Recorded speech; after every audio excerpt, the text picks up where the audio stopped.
Sí. Que tiene que pegarse un poquito más del micrófono porque casi no se escucha.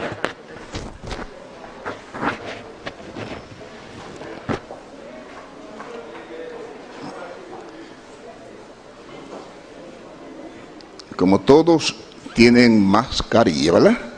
El juez, para que puedan escuchar lo que va a decir, hacer más fácil la audición, por eso se está quitando la mascarilla, porque creo que no debo tener tanta mala suerte que salte un coronavirus que violente la mascarilla de usted y que venga precisamente donde mí. Aunque, como dicen que a veces, cuando uno está de mala suerte, dice que se cae de espalda y se rompe la boca. Miren, yo les decía, y ojalá que esto sirva para una próxima ocasión, de que el Ministerio Público, cuando tenga casos de esta naturaleza, traiga de manera puntual las imputaciones a cada persona y que se le haga comprender a cada uno de qué se le acusa. Porque si ustedes ven cómo se conocen las medidas de coerción, y yo he visto medidas de coerción en Estados Unidos, ustedes ven que llega el fiscal y le dice: mire, magistrado, al imputado fulano de tal se le encontró con droga o cometiendo tal infracción. El imputado habla o habla el abogado, hace su pedimento y el juez decide, porque el juez ahí no tiene capacidad. Yo no tengo ni estoy en condiciones de fajarme a discutir si el Ministerio Público me está mintiendo o no me está mintiendo. Ahora, el Ministerio Público está prevalido de un principio de buena fe.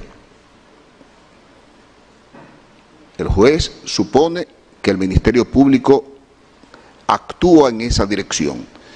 Como cuando un policía me dice: mire, magistrado, le ocupamos un arma de fuego a fulano de tal. El juez no puede decir si eso es mentira o eso es verdad, pero el juez tiene que creer que ese agente de la policía levantó un acta de registro y certifica que le ocupó esa arma de fuego a ese ciudadano. Esa es la verdad que el juez no puede rebatir, porque se la está estableciendo una persona que tiene fe pública para eso. El escenario ya para otro tipo de discusiones no es este.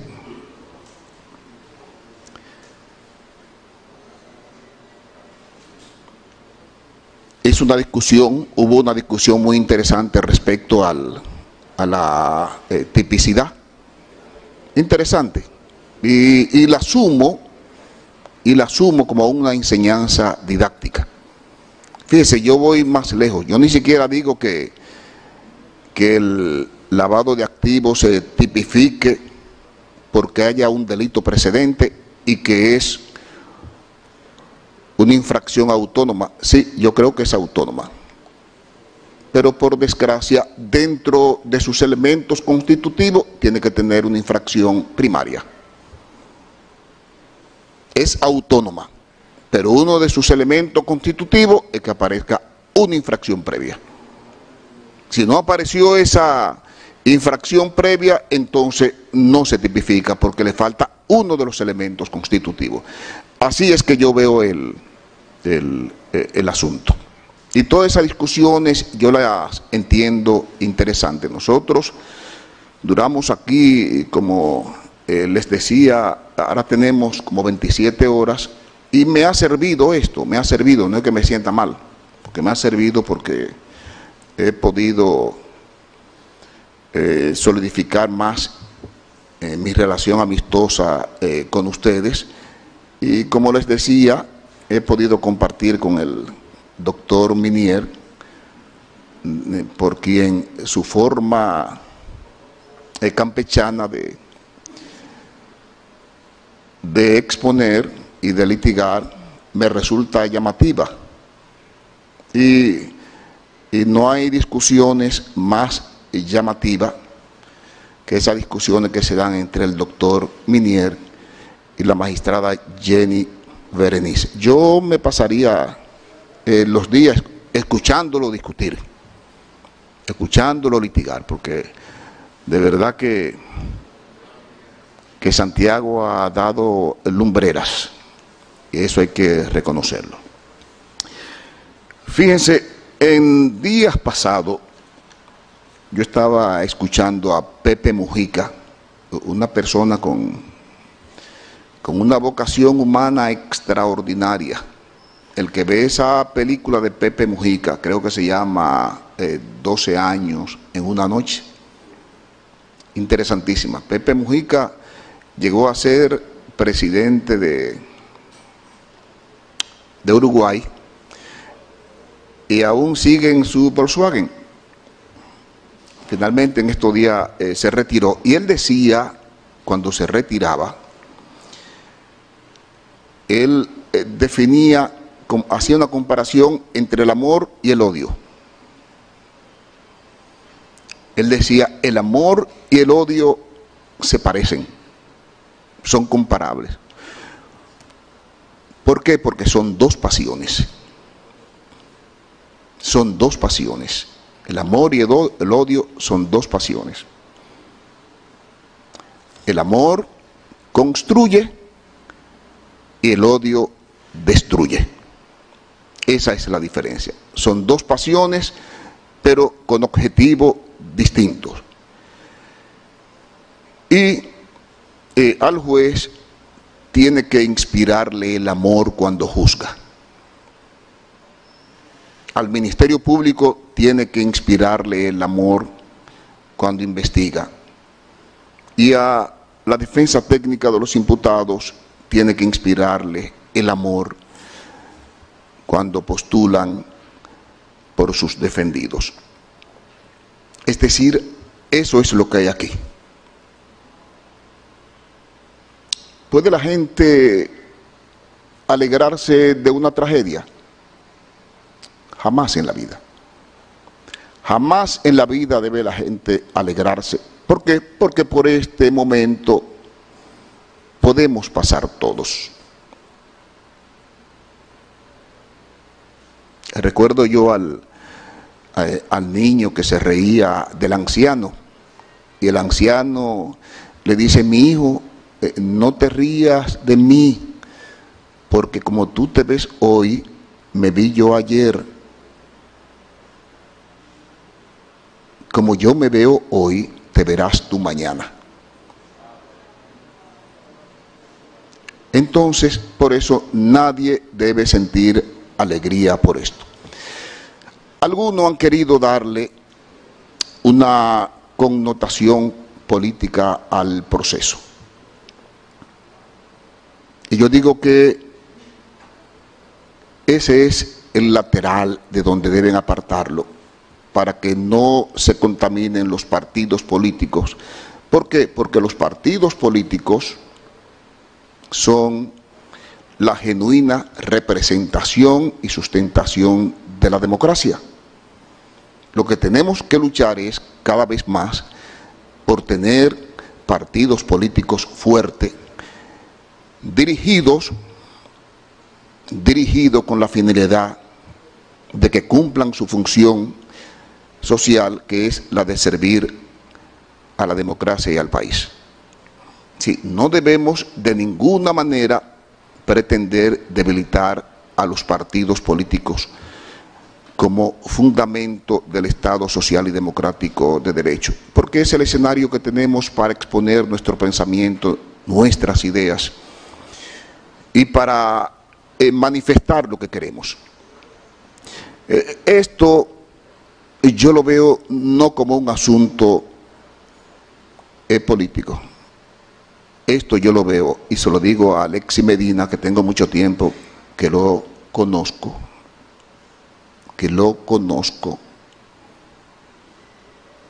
como un mal pago familiar que nunca debió haber sido. En una ocasión Alexis vino aquí con un problema y me consultó. Y si él no me deja mentir, yo le dije: Alexis, deja eso así. ¿Y sabe por qué le pedí que dejara eso así? Yo decía: mira, tú eres hermano del presidente de la República. Tú eres hermano del presidente de la República. Y a veces uno, aún teniendo razón, tiene que dejar pasar cosas. Hay una tienda de repuesto ahí en la carretera Sánchez, no recuerdo cómo se llama, está en el 7,5. A mí se me dañó el motor del carro y fui y compré un motor. El motor salió dañado. Cuando voy, el carro sin motor, se comunica el mecánico con el señor comenzó a saltar y a brincar y me mantuvo dormido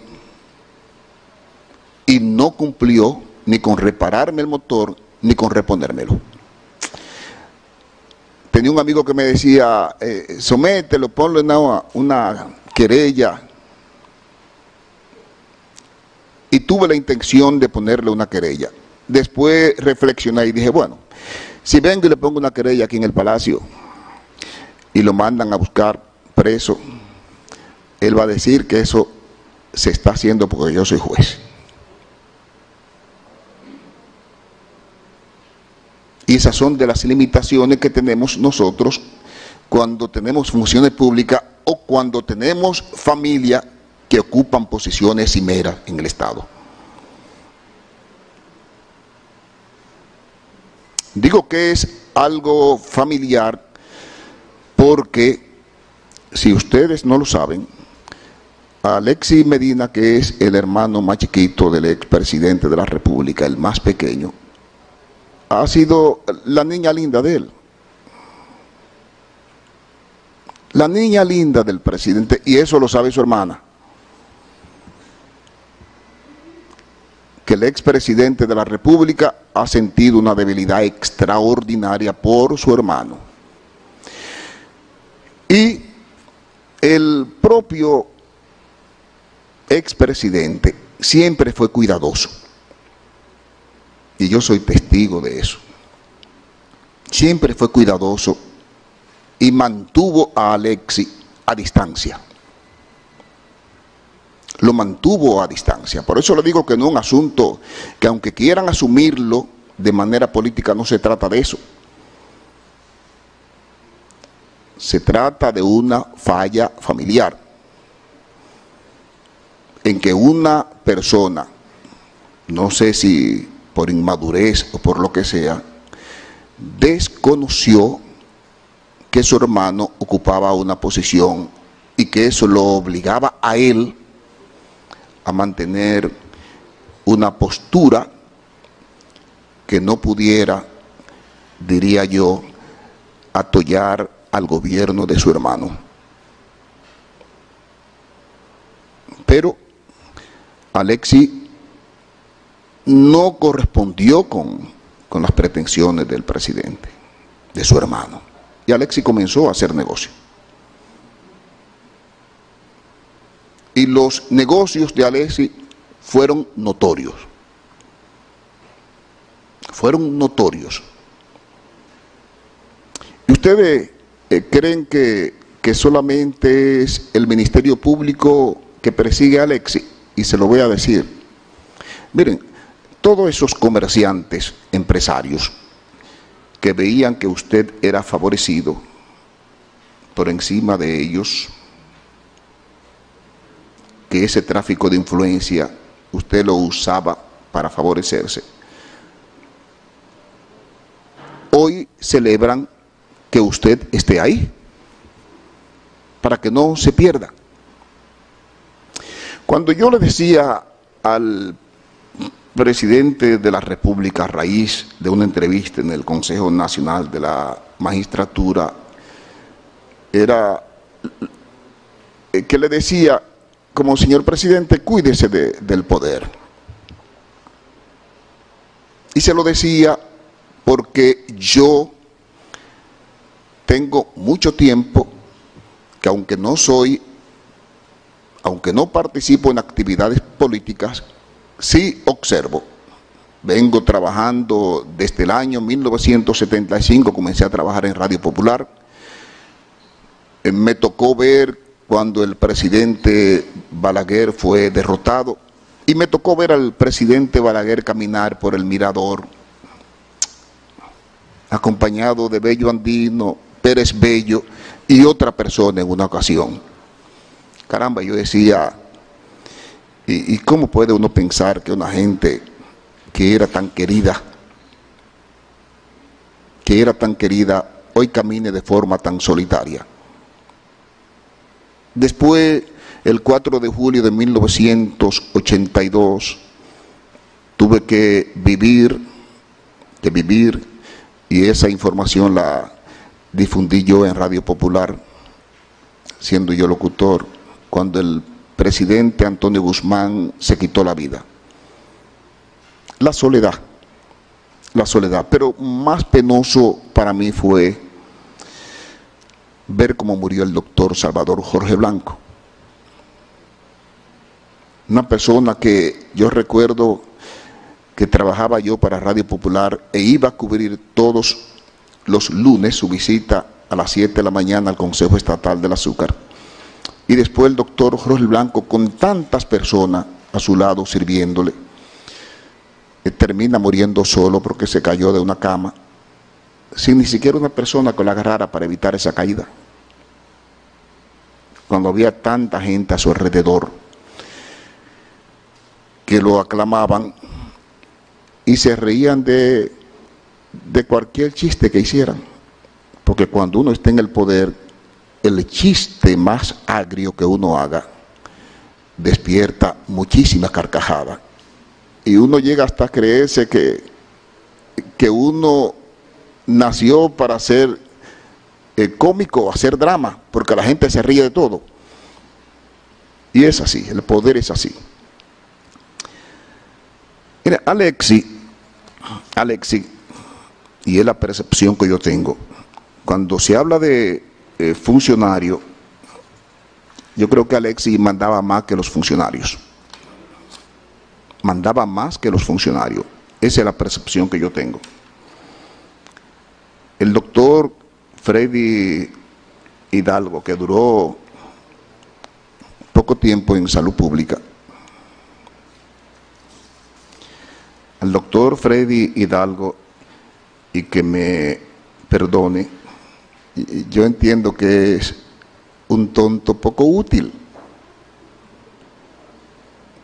Un tonto poco útil, porque si hubiera sido de mayor utilidad, se queda a sus 8 años ahí en salud pública. Pero el doctor Hidalgo no tenía la utilidad necesaria que se requería para el tipo de negocio que se estaba haciendo con salud pública, luego con la OISOE, con FONPER. Miren, aquí se discute si coalición de funcionarios o no. En las 26 horas que duramos discutiendo, y por eso cuando alguien se paraba, yo le decía, mire, hábleme de esto, porque a veces los abogados son muy románticos y hablan muchas cosas, un discurso muy lindo, pero no se trata de eso, sobre todo en una medida de coerción. Yo quería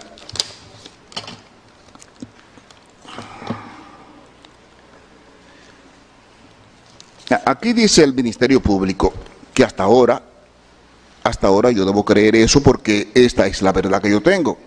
Y entiendo que el Ministerio Público actúa en base al principio de buena fe.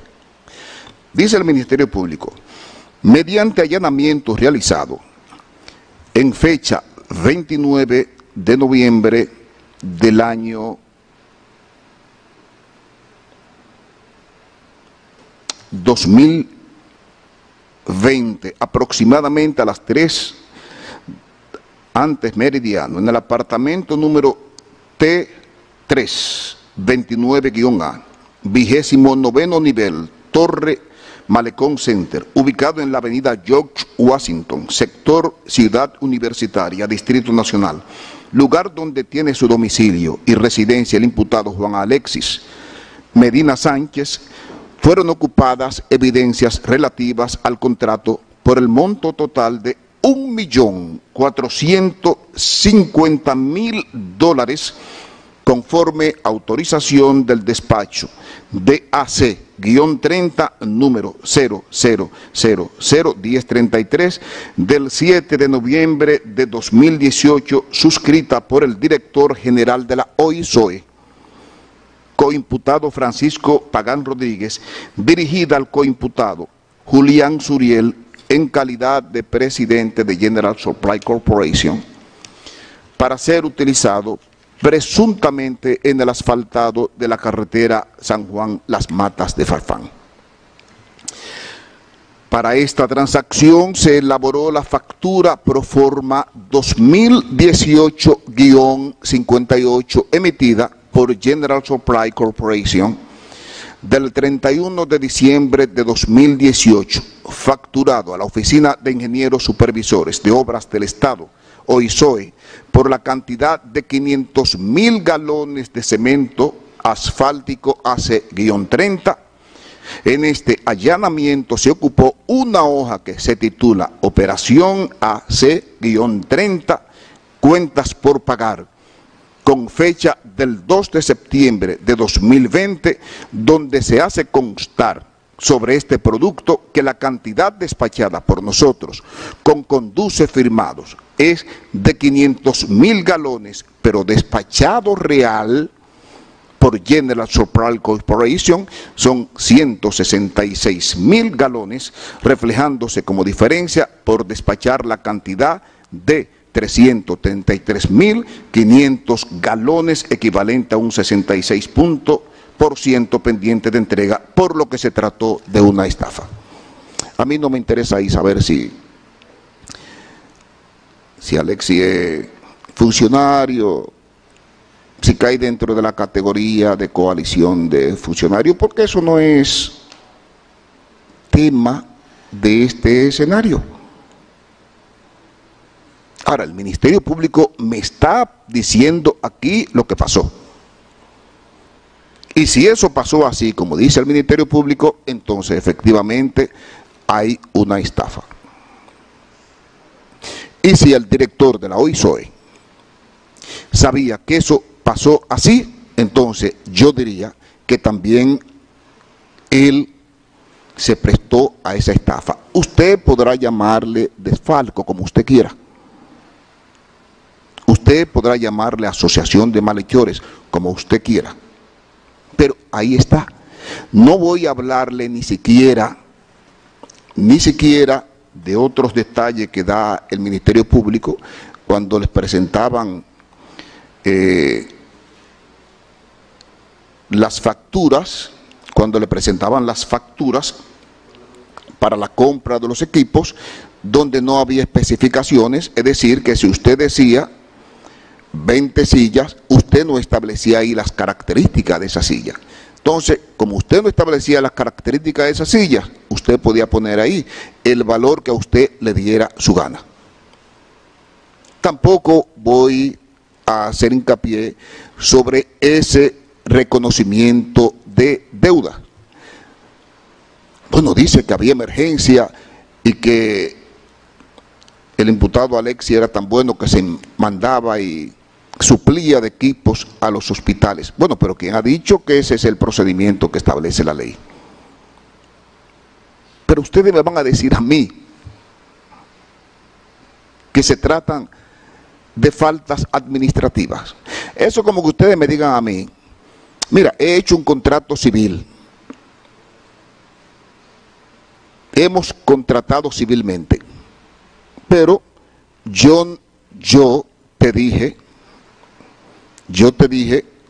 que este apartamento no tenía hipoteca. Y después aparece una hipoteca. Exactamente. Es un contrato civil. Bueno, pero hay un dolo ahí. Hay un dolo. Entonces, la propia manifestación del manejo de la ley es tratar de convertir la legalidad como principio, entonces, para caer en ilegalidades. Entonces, el hecho de que la ley de contrataciones públicas no contenga sanciones penales, que contenga sanciones administrativas, eso no quiere decir que el manejo de esa, ampararme en esa ley para yo estafar, para yo maniobrar, no quiere decir que no tenga una consecuencia penal. Le estoy mencionando eso para que ustedes sepan por qué el juez, solamente con esto que está aquí, desde un principio, tiene los fundamentos para imponerle al imputado una medida de coerción. Una medida de coerción. ¿Qué resulta? El ingeniero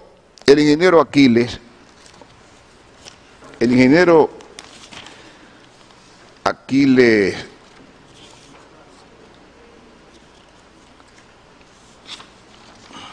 Alejandro Christopher Sánchez, a quien llevó al OISOE el señor Pagán como su asistente. Y yo entiendo, porque uno, cuando llega a un cargo, uno trata de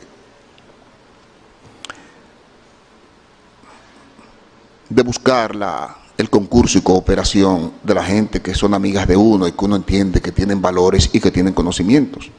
Fíjense lo que me dice el ingeniero Aquiles, que tenía la función de fiscalizar. Él dice que en los equipamientos de los hospitales, él no tenía que ver con que se cubicaban pagos de equipos sin haberse llevado los equipos a los hospitales. Y de eso hay informes periciales del Ministerio Público que tiene en el proceso de investigación la capacidad para valerse de esos peritos y fundamentar su investigación. El Ministerio Público dice que hizo una auditoría en esos hospitales y esos equipos que decía que habían llevado no era cierto, que faltaban muchos equipos y que después trataron de llevar los equipos. El ingeniero Aquiles dice que él era una gente que él simplemente firmaba, pero lo que me sorprende a mí del ingeniero Aquiles es lo efectivo y contundente que fue el ingeniero Aquiles, que dice todo lo que le ahorró al Estado Dominicano fiscalizando el Hospital del Cáncer o fiscalizando otras obras de Santiago de los Caballeros atribuida a una conocida empresa. Y yo digo, oye, tanta contundencia, tan efectivo este señor en eso, y tanta debilidad en la fiscalización cuando se trataba de Juan Alexis Medina. Eso es inexplicable. Eso es inexplicable. Y el juez eso no lo va a entender. ¿Y qué es lo que el juez cree? Lo que el juez cree es que el señor Pagán, fíjense que hasta consignación de presupuestos específicos,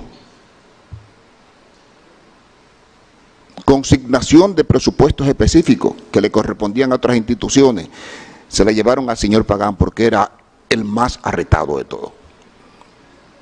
Otros no se atrevían a hacer eso, pero el señor Pagán sí. Dice Alexis, yo lo felicito porque yo tengo amigos que tienen con deudas públicas 5 o 6 años. Pero la suerte de Alexis es que él tuvo amigos que le saldaron esa deuda pública lo más rápido posible antes de que se fuera el gobierno. Y la pregunta que yo me hago es, ¿y si hubiera sido yo? Y todos esos ingenieros que dice el ingeniero Pagán que van a diario a cobrar ahí sus obras, sus ubicaciones. Bueno, pero ¿y todos esos ingenieros por qué no le pagan con la misma rapidez con que le pagaban a Alexis Medina? ¿Por qué? ¿Por qué tanta diferencia? Bueno, porque lógicamente se asociaron. El juez entiende que se asociaron con propósitos ilícitos y esos propósitos ilícitos han llevado al Ministerio Público a esta investigación que tendrá que completar y que se inicia para estafar al Estado. De eso se trata. Ahora, ¿qué resulta? Con relación a mí me da pena el caso de Julián Esteban Suriel, que fíjese Julián, miren, en el caso suyo, si me preguntaran qué pasó con usted, yo diría, mire, Julián es una persona que hacía negocio, trató de hacer negocio con Alexis, no le resultó y se fue.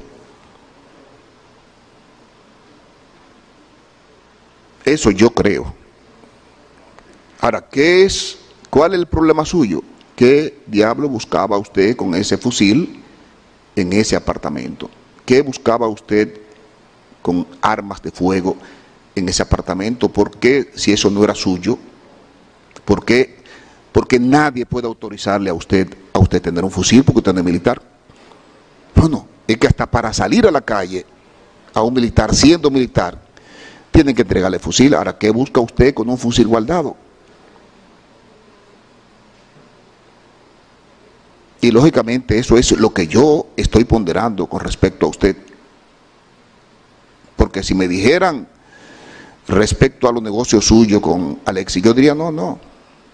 Él trató de negociar con Alexis,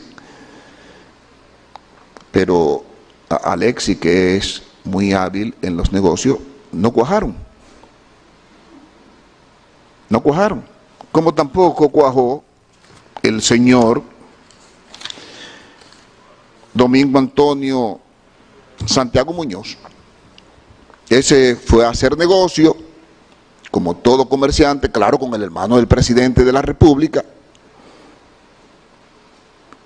Tampoco cuajó y se fue. Entonces, a veces hablan de que el señor Alexis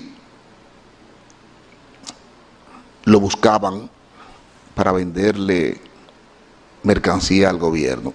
Bueno, pero ¿a quién va a buscar Mayén para venderle, sino al hermano del presidente que tiene acceso y tiene influencia en todos los estamentos?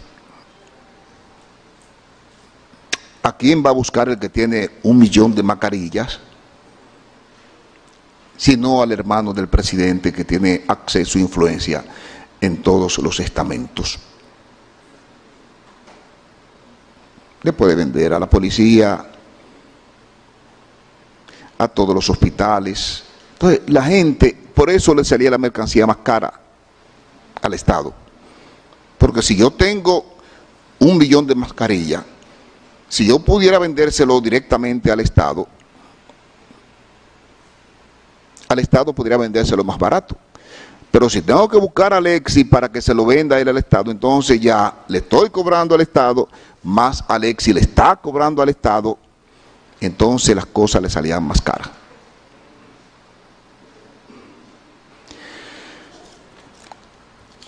José Dolores Santana Carmona. que era quien yo le decía que él no sabía que era tan rico.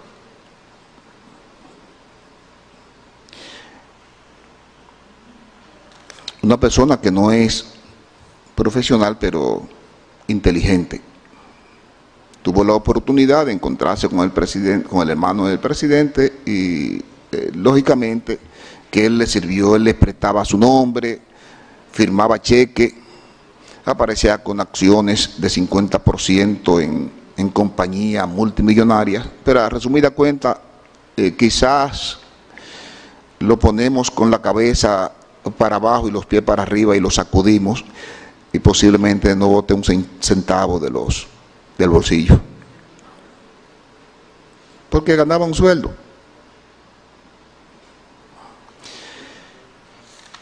De Huácar ni decirse.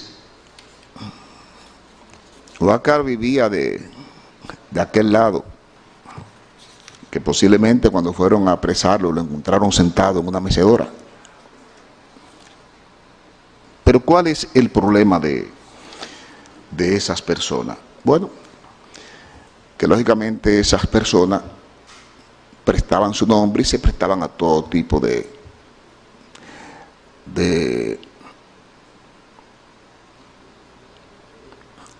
complicidad para complacer al señor Alexis Medina, que de verdad ha sido yo lo felicito porque ha sido un gran poder en el comercio.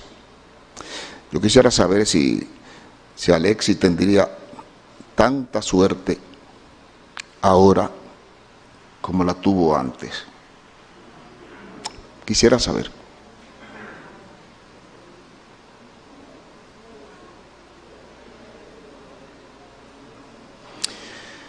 Bien, mire, aquí está la hermana del presidente de la República, doña Magalis, y para su consumo, doña Magalis, yo le voy a decir en beneficio suyo cuál ha sido el comportamiento siempre de este juez con respecto a las mujeres. El juez ha sido siempre muy medido en el trato que le dispensa a las mujeres. ¿Por qué? Porque al sacar a una mujer de su casa se ponen en juego muchas cosas. El hombre puede irse. Entonces el juez siempre ha sido muy medido con relación a eso. Y se lo advierto en base a eso, para que usted sepa que el juez a usted no la va a mandar a prisión preventiva, tomando en consideración eso. Ha sido un tratamiento. Yo si ustedes ven mi historia, para yo mandar a una mujer a la cárcel, yo lo analizo mucho las infracciones, porque además es difícil que una mujer se fugue.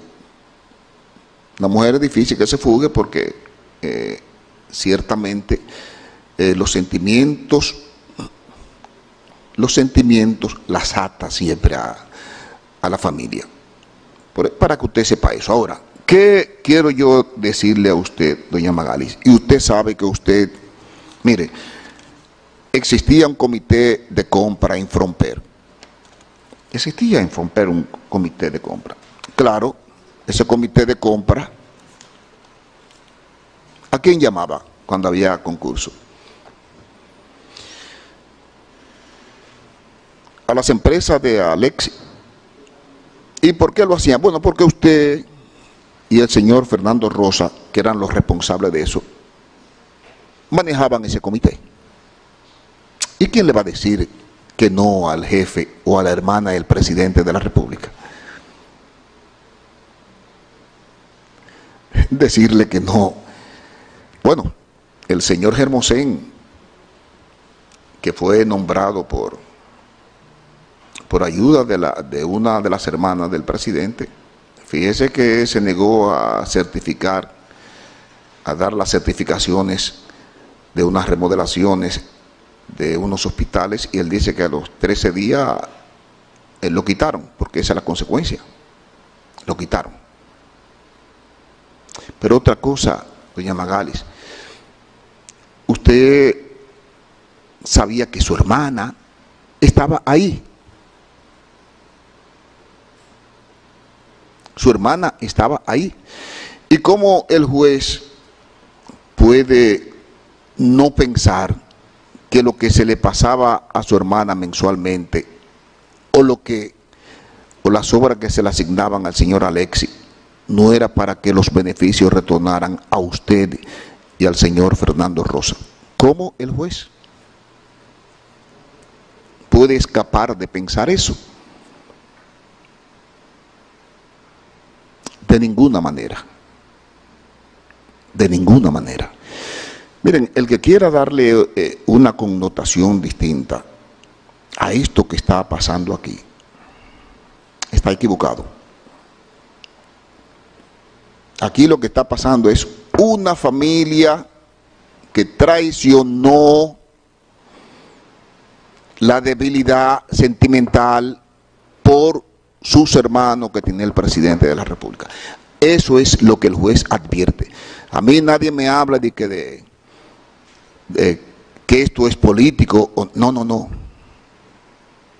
Y eso debe servir de ejemplo. Debe servir de ejemplo, señores. Y no es que los presidentes no le den trabajo a su familia, porque la familia tiene derecho a trabajar. Lo imperdonable es que la familia traicione esos sentimientos que tienen los presidentes al ponerla a trabajar. Y eso es lo que ha pasado aquí. Alexis llegó donde pagan. Yo le puedo mencionar un funcionario que salió huyendo. Chanel Rosa. Chanel Rosa. Dijo, no, yo no voy a pagar eso. Yo no voy a caer preso. ¿Y quién asumió eso? Bueno, lo asumió Pagán, porque Pagán sí era arrestado y se benefició de eso. Se benefició de eso. Y esto es una investigación que se está abriendo. Comienza ahora la investigación. Comienza ahora la investigación. El juez necesariamente el caso tiene que declararlo complejo, porque evidentemente tiene las características para que sea llevada mediante ese procedimiento. En cuanto a la coalición de funcionarios, como dice el doctor Eduardo Núñez, realmente a Alexis yo no puedo atribuirle eso. Pero resulta que a la hermana del presidente de la República, señora Magalis, y al señor Fernando Rosa, sí hay una coalición de funcionarios. Sí lo hay. El ingeniero Aquiles y el ingeniero Pagán, sí, entre ellos hay una coalición de funcionarios. El Contralor General de la República, el excontralor Hermosén, doña Magalis, Fernando Rosa, el ingeniero Pagán, el ingeniero Aquiles, sí hay una coalición de funcionarios. Cuando él dice, bueno, lógicamente que Alexis no puede ser insertado en esa línea, pero sí el juez le está estableciendo por qué la medida de coerción en contra de esos imputados. Siendo así, ¿qué el juez entiende? Mire, Juan Alexis Medina Sánchez, Francisco Pagán Rodríguez, Aquiles Alejandro Christopher Sánchez, el juez entiende que hay mérito suficiente para que ellos vayan a cumplir prisión preventiva por 3 meses. 3 meses.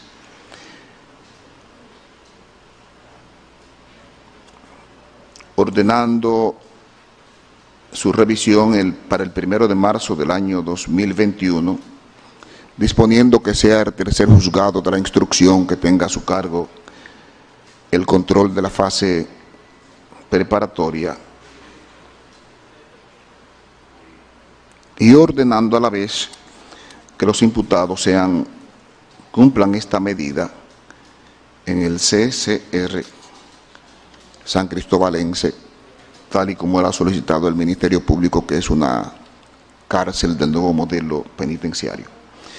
Con respecto a Julián Esteban Suriel Santos, José Dolores Santana, Carmona Huacal Bernabel Méndez Pineda, el juez también está ordenando prisión preventiva.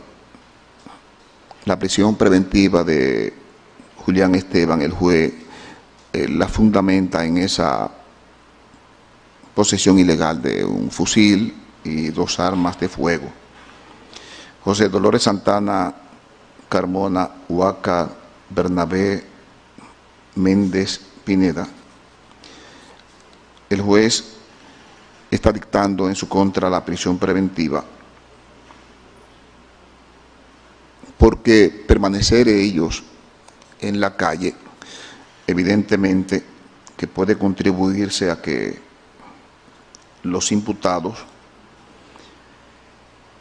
distraigan prueba o pudieran generar algún tipo de intimidación en su contra a fin de que no lleguen a cualquier tipo de salida alterna, si así lo entendieran las partes.